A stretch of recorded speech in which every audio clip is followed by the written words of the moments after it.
Okay, so let's talk about the career of a psychologist in a hospital or a clinic. Here, a psychologist would be able to assess, diagnose, treat mental health conditions and behavioral dysfunctions. They work closely with psychiatrists, social workers, other mental health professionals, and their major role here would be to promote healthy behaviors and prevent diseases, improve their quality of life.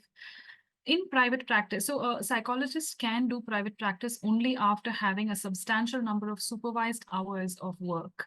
And here in private practice, they can provide all the services that a psychologist does, provided they have the required credentials. That includes assessment, counseling, therapy, and so on.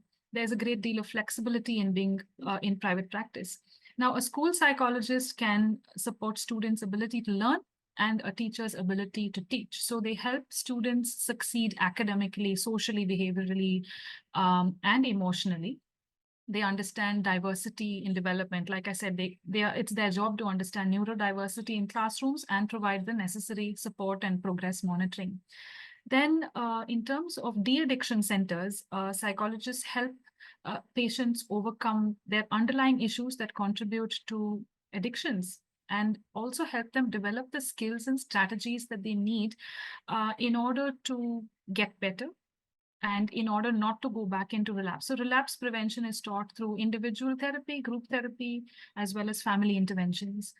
Going on to software and artificial intelligence, there's a wide range of applications, including cognitive modeling, developing computer programs to understand that simulate human behavior, to understand human behavior. In fact, there are a lot of applications in therapy as well. There's a virtual reality therapy for various psychological conditions, like say fears and phobias and anxiety related issues.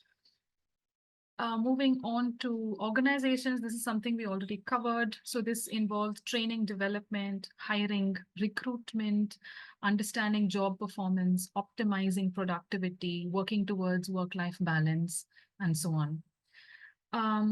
Then in terms of market research firms, this is also something that I already covered, where a psychologist would provide insights into consumer behaviors, both of them, both marketing as well as advertising, and how the consumer actually makes decisions based on some thought processes. So basically helping companies develop effective marketing and advertising strategies to serve their customer needs. This is where UX design and research can come in. Moving on to HR, human resources, this is an understanding, a psychologist actually needs to understand the core values and the desired values of a particular job position in an organization. That's their job, to create effective job specifications, also to consider the needs of neurodiverse individuals in the company and to cater to their needs. And their job is overall management of employees and their engagement in the job. Pharmaceutical companies, psychologists can work in terms of conducting research on product usage, how a product works, perhaps what their side effects are, also in designing public awareness programs or campaigns to bring attention to certain drugs that the company is advertising for. In terms of urban planning and architecture, a psychologist's role here is to understand the connect between the needs of the person and what the space is designed to create for them or to give them, and to understand whether this particular space has the ability to serve these functions that the user is going to have. So yes, architectural psychology is something very new, but also something very, very interesting. And finally, in the courtroom, a psychologist can provide expert opinions on and provide insights into cases that so that the judge or the jury can make very informed decisions based on their assessment of the defendant. For instance, in divorce cases or cases where a person's mental stability is called into question, that's the role of the psychologist in the courtroom. As we already mentioned, we can also have psychologists working in the law enforcement in terms of what kind of laws work for the public, what kind of laws do not work, how, for example, you know, and you've heard a lot about police brutality in the US. education for the police force, what we can do to reduce this aggression and gender and understanding and empathy towards people. So these are things that a psychologist can do with law enforcement. As I already mentioned, they can work in government, many government organizations to help with policy making.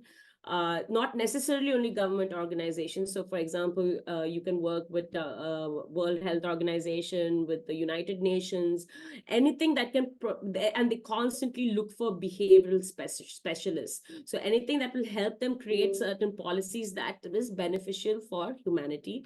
That is something what you can do in these organizations.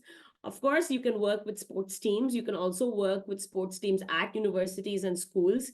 Maybe in India, they don't have many sports psychologists in schools, but certainly I think at a university level, they're slowly starting to bring in sports psychologists. You work with individual athletes, you work with a group of athletes, and you basically can engage in all the practices that you have been taught, that you have learned into the field.